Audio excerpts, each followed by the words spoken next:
नमस्कार दोस्तों, मेरा नाम वीरू द्विवेदी है। मैं आपका अपनी YouTube channel Veeru Dwivedi education hub पर हार्दिक स्वागत करता हूं। आज हम बात करेंगे बाल मनोविज्ञान के कुछ महत्वपूर्ण प्रश्नों की, जो कि आपको आगे आने वाले UP TET, super TET, CTET में महत्वपूर्ण भूमिका निभाएंगे। जितने भी लोग चैनल पर पहली बार विजिट कर रहे हैं, चैनल को सब्सक्राइब जरूर करें और वीडियो अगर अच्छे लग रहे हैं तो इसको शेयर और लाइक जरूर करें। तो चलिए शुरू करते हैं। पहला प्रश्न है, अपने चिंतन में अवधारणात्मक परिवर्तन लाने हेतु विद्यार्थियों को सक्षम बनाने के लिए शिक्षक को क्या करना चाहिए? तो जो शिक्षक को है वो स्पष्ट और आश्वस्त करने वाली व्याख्या देनी चाहिए तथा विद्यार्थियों के साथ चर्चा करनी चाहिए। कहीं भी क्वेश्चन में अगर हतोत्साहित लिखा है तो वो नेगेटिव अर्थ को दर्शाता है, याद रखिएगा, बिल्कुल गलत है वो ऑप्शन। पुरस्कार देना और दंड देना ये भी गलत है और व्याख्या पर बल नहीं देता हमारा एनसीएफ, इसलिए इसका जो डी ऑप्शन है एकदम सही है। बात करते हैं अगले प्रश्न की। प्राथमिक विद्यालय में कक्षा कक्ष के संदर्भ में सक्रिय बद्धता का क्या अर्थ है? तो जो प्राथमिक विद्यालय के कक्षा कक्ष के संदर्भ में सक्रिय है, यानी कि टीचर और बालक का जो सक्रियेशन है वो है जांच पड़ताल, प्रश्न पूछना और वाद विवाद करना, यानी कि सी ऑप्शन एकदम सही है, याद रखिएगा। बात करते हैं अगले प्रश्न की। जब विद्यार्थी को समूह में किसी समस्या पर चर्चा का अवसर दिया जाता है तब जो उसके सीखने का वक्र है कैसा होगा?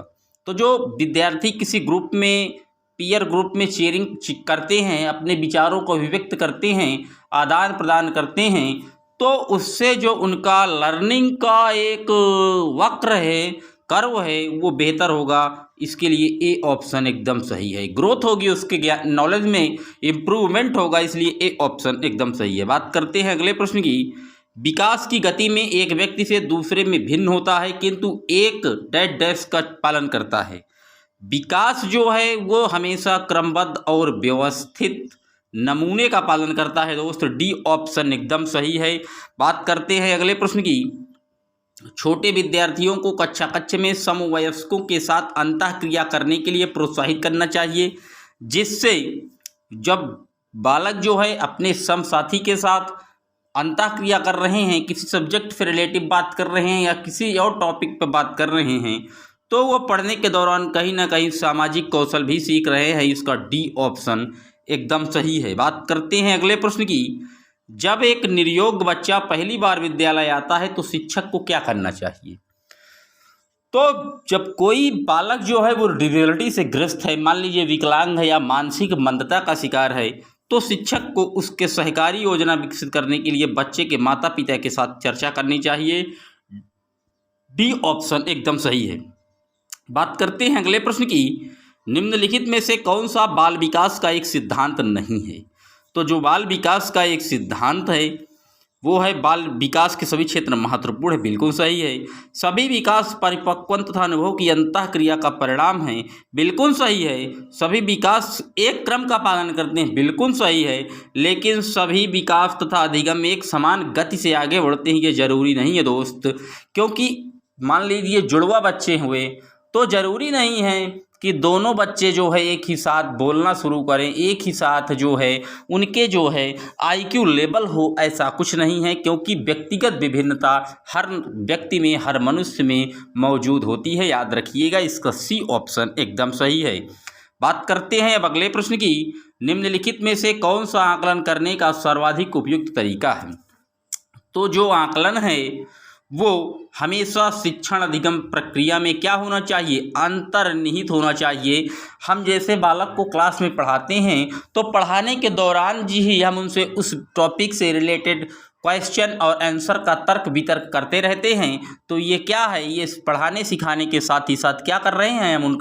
हम उनका आकलन कर रहे हैं, यानी कि असेसमेंट ऑफ लर्निंग, जो कि पढ़ाने के समय दौरान चलती रहती है। तो इसका ए ऑप्शन एकदम सही है।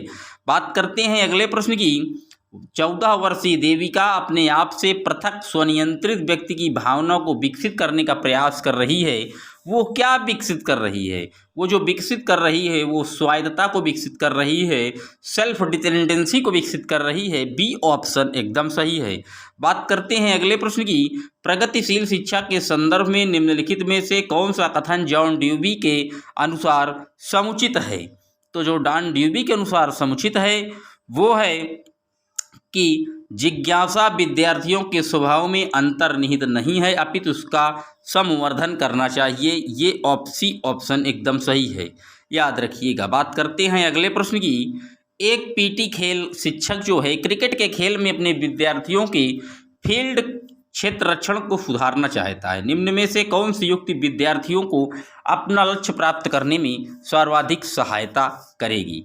तो मान लीजिए कोई बालक है जिसको आपको खेल क्रिकेट में उसकी जो फील्डिंग स्तर है उसको इम्प्रूव करना है, बढ़ाना है, तो हम उसे ये बताएंगे कि आप सीधे क्षेत्र रक्षण का अभ्यास कीजिए, प्रैक्टिस करेंगे तभी आपका काम इम्प्रूव होगा। तो ये ऑप्शन एकदम सही है। बात करते हैं अगले प्रश्न की। निम्न में से कौन सा कथन शिक्षण के बारे में सत्य नहीं है? तो शिक्षण जो है, शिक्षण में सुधार किया जा सकता है, बिल्कुल सही है। शिक्षण औपचारिक एवं अनौपचारिक, बिल्कुल सही है। शिक्षण विज्ञान के साथ साथ कला भी है, ये भी बात सही है, लेकिन शिक्षण अन्वेषण है, ये गलत है। और यही पूछ रहा है कौन सा सही नहीं है, तो डी ऑप्शन एकदम सही है। बात करते हैं अगले प्रश्न की। राष्ट्रीय पाठचर्या रूपरेखा 2005 में गुणवत्ता आयाम शीर्षक के अंतर्गत अत्यधिक महत्व दिया गया है। तो इसमें जो महत्व दिया गया है वो दिया गया है बालक के ज्ञान के संदर्भ में संरचित अनुभवों को। सी ऑप्शन जो हमारा NCF 2005 है वो यही कहता है कि हमें जो है वो बालक को मध्य में रखकर जो है बीच में केंद्र में मानकर शिक्षा उपलब्ध कराना है और करके सीखने पर बल देना है, हमें रटंत प्रणाली को नहीं बढ़ाना है। दोस्तों याद रखिएगा, NCF जो है वो रविंद्रनाथ टैगोर जी के निबंध सभ्यता और प्रगति से लिया गया है। NCF का ये चौथा संस्करण आप देख रहे हैं, याद रखिएगा। पहला NCF 1975 में आया, दूसरा 1988 में आया, तीसरा 2000 में आया और चौथा 2005 में NCF आया है, याद रखिएगा। बात करते हैं अब अपने अगले प्रश्न की। एक परिस्थिति में अर्जित ज्ञान का दूसरी परिस्थिति में उपयोग क्या कहलाता है? तो ये कहलाता है सीखने में स्थानांतरण, यानी कि ट्रांसफर ऑफ लर्निंग। जब कोई चीज़ हम जान लीजिए कि गणित, जैसे हम संस्कृत विषय पढ़ रहे हैं और संस्कृत का ज्ञान हमारे वो हिंदी में काम आ जाए, तो ये क्या है? ये सीखने का स्थानांतरण है, याद रखिएगा। बात करते हैं अगले प्रश्न की। अनुभव द्वारा व्यवहार में परिवर्तन क्या कहलाता है? तो अनुभव द्वारा जो व्यवहार में परिवर्तन है वही सीखना है, क्योंकि तभी वो सीखना माना जाएगा जब हम उसको अपने व्यवहार में परिमार्जित कर लेते हैं, तभी वो सीखना कहलाता है, याद रखिएगा। बात करते हैं अगले प्रश्न की। सांख्यिकी में वो रेखा चित्र जिसमें आवृत्तियां स्तंभों द्वारा प्रदर्शित की जाती है वो कहलाता है स्तंभाकृति। ए ऑप्शन एकदम सही है। बात करते हैं अगले प्रश्न की। इस अवस्था में बालकों में नई खोज करने और घूमने की प्रवृत्ति बहुत अधिक बढ़ जाती है।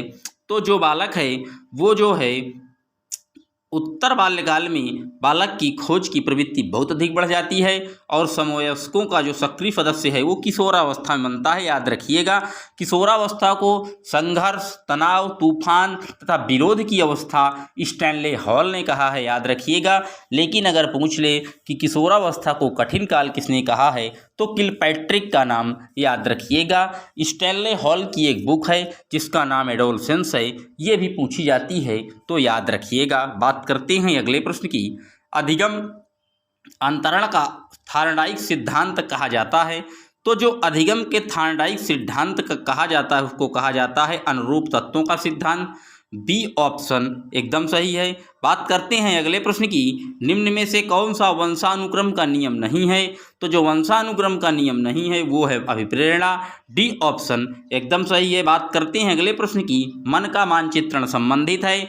तो जो मन का मानचित्रण संबंधित है वो मन की क्रियाशीलता और अनुसंधान पर संबंधित है। डी ऑप्शन एकदम सही है। बात करते हैं अगले प्रश्न की। विशेष रूप से प्राथमिक स्तर पर विद्यार्थियों की सीखने संबंधी समस्याओं को संबोधित करने का सबसे बेहतर तरीका क्या है? तो सबसे बेहतर तरीका है सरल और रोचक सहायक सामग्री का प्रयोग करना। सी ऑप्शन एकदम सही है। बात करते हैं अगले प्रश्न की। कक्षा में जो विद्यार्थी प्रश्न पूछते हैं उन्हें उन्हें क्या करना है, उन्हें जो है लगातार प्रश्न पूछने के लिए प्रोत्साहित करना चाहिए, उन्हें रोकना नहीं चाहिए। और जब क्वेश्चन बालक पूछता है तो उसके तत्काल जिज्ञासा शांत कीजिए, उसका उत्तर तुरंत देना चाहिए, याद रखिएगा। बात करते हैं अगले प्रश्न की। शिक्षा की किंडरगार्टन पद्धति का प्रतिपादन किसने किया था?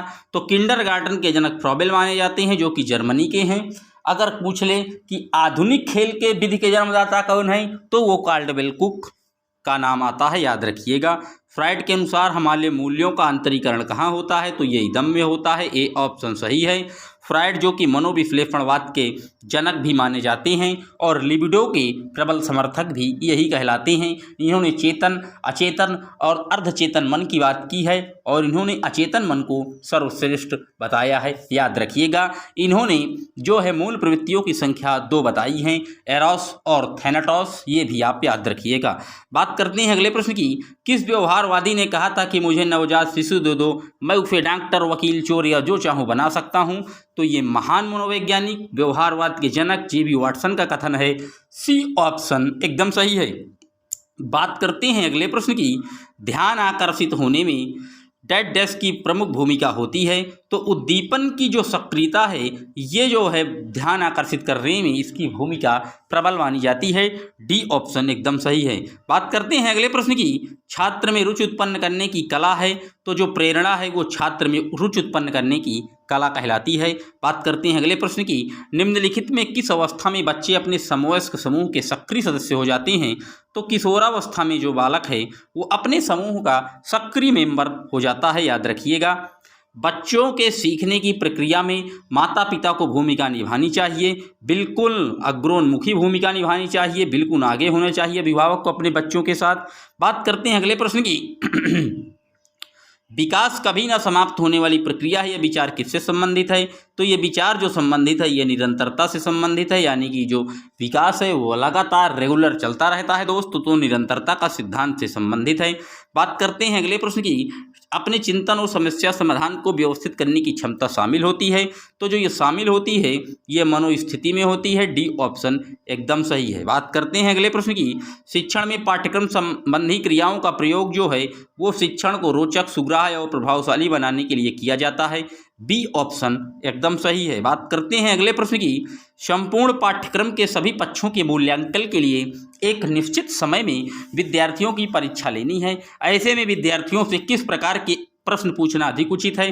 तो वस्तुनिष्ठ पूछ लीजिए, जो कि आज भी इसी तर्ज पर पूरी प्रतियोगी परीक्षाएं संपन्न कराई जाती हैं, याद रखिएगा। बात करते हैं अगले प्रश्न की। निम्न में से कौन सी स्थिति समाजमिति प्रविधि के अनुपयुक्त है? तो जो समाजविधि अनुपयुक्त है वो है किसी समूह में नेताओं को पहचानने में, डी ऑप्शन एकदम सही है। अनिवार्य और विशिष्ट योग्यताओं को सीखने की क्षमता क्या है? तो ये बुद्धि है। और ये कथन किसने कहा था? तो ये बकिंघम का कथन है, ये भी आप याद रखिएगा। बात करते हैं अगले प्रश्न की। निम्नलिखित में विद्यार्थियों के चलचित्र देखने के संबंध में आपकी क्या राय है? तो चलचित्र देखने में हमेशा जो है बालक को अच्छे चलचित्र देखने चाहिए, सी ऑप्शन एकदम सही है। बात करते हैं अगले प्रश्न की। संवेदी गतिशील अवस्था पियाजे के संज्ञानात्मक विकास की कौन सी अवस्था है? तो जो संवेदी पेशी अवस्था है वो पियाजे की पहली अवस्था के अंतर्गत आता है, ए ऑप्शन एकदम सही है। बात करते हैं अगले प्रश्न की। बाल केंद्रित शिक्षण विधि का गुण क्या है? तो बालक को उनकी आवश्यकताओं एवं रुचि के अनुकूल पढ़ा देना ही क्या है? बाल केंद्रित कहलाता है दोस्तों, बी ऑप्शन एकदम सही है। बात करते हैं अगले प्रश्न की। बालक में पाए जाने वाले व्यक्तिगत विभेद किस कारण होते हैं? तो आनुवंशिकता एवं वातावरण के कारण, ये ऑप्शन सही है। बालक की मूल प्रवृत्तियों को क्या कहा जाता है? तो जो मूल प्रवृत्तियां होती हैं ये जन्मजात होती हैं, बी ऑप्शन एकदम सही है। कक्ष में अधिगम समस्याएं उत्पन्न करने वाले बालक क्या कहलाते हैं? उनकी बुद्धिलब्धि कितनी होती है? तो जो उनकी बुद्धिलब्धि हो सकती है वो औसत हो सकती है, सी ऑप्शन एकदम सही है। याद रखिएगा। ये थे आज के महत्वपूर्ण प्रश्न। आपको कैसे लगे कमेंट बॉक्स में बताइएगा, और अगर आपको वीडियो अच्छा लग रहा है तो वीडियो को ज़्यादा से ज़्यादा लोगों तक शेयर कीजिए और चैनल को सब्सक्राइब जरूर कीजिए। मिलते हैं एक और वीडियो में, तब तक के लिए जय हिंद, जय Bharat. Thanks for watching my video.